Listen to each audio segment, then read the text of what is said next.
father. I'm right here, son. I'm right here. We'll be together, my love. Soon. Forever.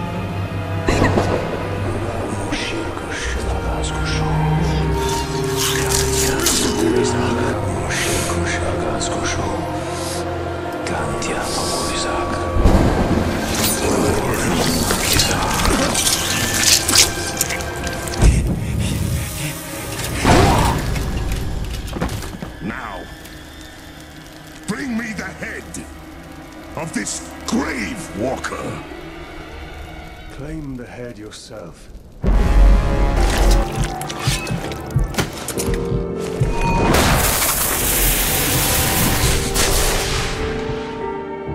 10 years have passed, and this game is still as beautiful and engaging as the first day it was released. It is known that it is hard to make anything last for a longer period of time, but I believe 1 decade is enough to prove the worth of a game over many other genres and games under the umbrella of open-world gaming. Shadow of Mordor is a game that simply satisfies the needs of every gamer, because there is a common aspect among gamers. They all seek something more than what is provided for them in real life. This game will give you the experience of claiming vengeance over the oppression you feel in your day-to-day life. And since I am speaking about myself, the only reason I play games is to find meaning in self-discovery and the pursuit of truth. This game gives you more than that. It provides something missing from your daily life: pure purpose. The game begins with a direct message to the player, and that message is delivered through a powerful scene. What would you do if someone murdered your loved ones in front of you? What would your reaction be if you were given a second chance? Of course, the theme of the game is set in the Middle Ages, where you are primarily fighting against orcs in a fantasy medieval scenario. The wild part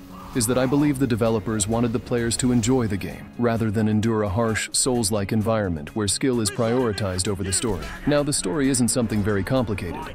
It's not something that will leave you with a loophole at any stage of the game. However, it provides a seamless, smooth experience and a clear path toward your goal. It also comes with a unique mechanic introduced only in this game. Correct me if I'm wrong, but the Nemesis system is the foundation of this game. Of course, there are other aspects of the game that you will see in other videos.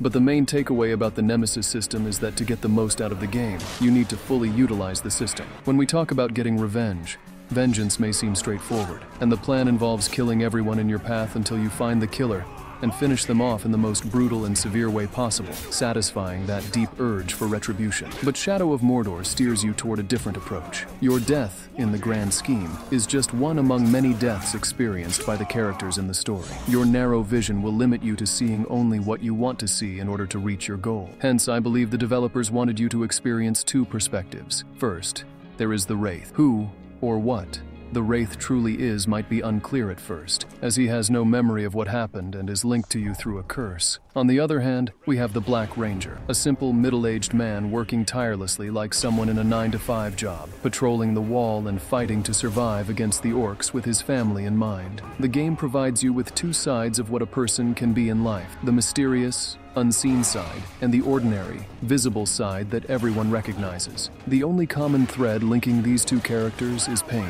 Only severe emotional pain connects 2 beings across time and space, as envisioned by the developers. This, in my opinion, is somewhat poetic. Emotions transcend the boundaries of reality. You can create something rooted in feelings, and its true value might only be understood long after its creation. It's only when 2 individuals, existing in different places and times, share the same genuine feelings toward the same phenomenon, object, or moment, that the experience feels universally resonant. Of course, the game reveals its story in small pieces each time you complete a quest. The amusing aspect of this game lies in how it introduces its Nemesis system in what feels like a cop and informant scenario at first. You essentially act as an investigator, choosing an enemy to act as your insider. One such character was named Ratbag. Initially, the plan was simple: use him to help you infiltrate the enemy ranks and elevate him to the position of captain. However, Ratbag turns out to be hilariously incompetent, constantly getting into trouble. Each time you save him, he earns a promotion, and this cycle repeats throughout the game. Despite his lack of skill, he eventually ascends through the ranks, culminating in his promotion to the final stage, a war chief. The game also offers a straightforward and rewarding system of skill upgrades. These are based on 2 main metrics. The first metric is experience. which is self-explanatory. The second is power, reflecting your dominance in the game. Completing quests boosts your reputation, increasing your power. As your power grows, you unlock more abilities, combos, and special attacks, enhancing the gameplay and making it even more enjoyable and accessible. So no, this is not a linear game. It is an open-world adventure designed to fully satisfy players, whether through its story or its gameplay. Now, regarding the game mechanics for the player, they can feel a bit overwhelmed and slightly clunky compared to many modern games. However, for a game released in 2014, these mechanics aren't exactly outdated. Players won't be overly bothered by issues like being unable to climb a wall smoothly or having trouble landing their aim. These minor inconveniences tend to fade as you spend more time with the game. The pacing of the game is another aspect that stands out. It's enjoyable and well-balanced. After just an hour of gameplay, the quests begin to make sense, and the systems feel both rewarding and straightforward. You won't get lost, and if you do find yourself stuck on a quest, it's likely because you're not properly paying attention. In this game,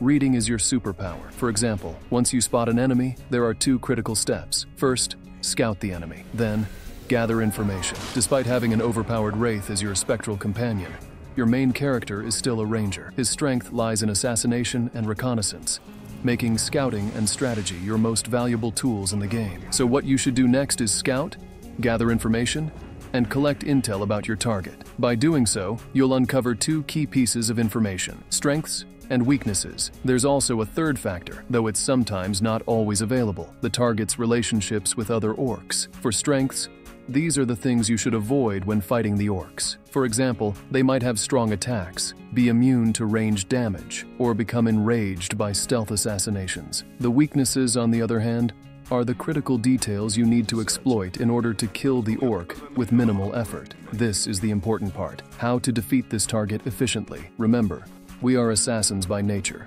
not warriors. The warrior part is only available if the right conditions are met. By conditions, I mean you need a bit of warm-up time so your full fighting potential shines through. Once these conditions are set, you can use combos and execute maneuvers that turn the tide in your favor during combat.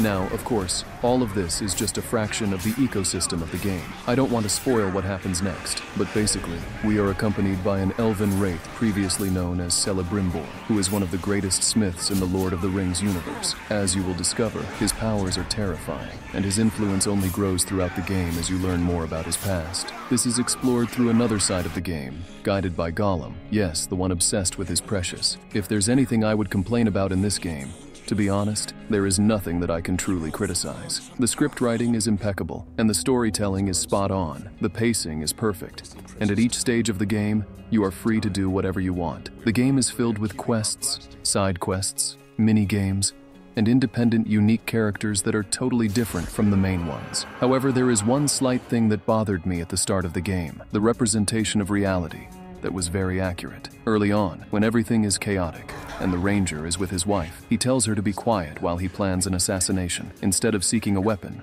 or finding a safe place to hide, she's nagging him, telling him, "I told you we shouldn't be here. We should have left a long time ago." I thought, really? We're about to die, and this is the time for complaints. Even though this moment bothered me slightly, it was somewhat realistic. This is how situations like this might sound in real life, when everything's falling apart, and people aren't always focused on survival, but on their frustrations. Well, as the story progresses, the more you save slaves, the more information you'll gather about what to do next. At a certain point in the game, once you've freed enough slaves, one of them will send you to their stronghold. This is where you'll discover there's more to the story, and new characters will emerge to help you bring the Black Hammer, the one who killed your family, into the open so you can confront him. At this point, you might assume that after everything the game has shown you, you'd need to prepare, scout the area, gather items and skills, and strategize for a fight with the one who took your wife and son. But in a surprising twist, the game throws all of that out the window. Instead, it gives you exactly what the essence of vengeance demands: an open fight, one against many. And surprisingly, this actually works to your advantage. You'll be able to warm up faster, execute enemies with ease, and get your revenge in the most direct way possible, right there, in the open, like a perfect retribution tale. And to be honest, it was satisfying, but it left an empty feeling, a sense of curiosity about what comes next. Now that I've gotten my vengeance, then what? It seems Celebrimbor was right. Killing the one who sacrificed our family wasn't the right move, and we could have used him to uncover more about what really happened. This is what we will find out in Part 2, hopefully.